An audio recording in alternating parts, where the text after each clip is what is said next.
claim him for myself. But just like he's my father, he's your father too. And he's your father too.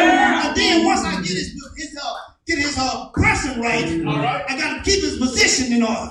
Because my daddy might think I'm talking to him. But when I say my father, I'm talking about the one in heaven. I got to put him in his position. And then I got to recognize his provision. I got to recognize his purpose. Thy kingdom come. Thy will be done on earth as it is in heaven. I'm living my life to bring the kingdom of God on earth. Not my will, but his will. And I got to recognize his provisions. Give us this day my daily bread.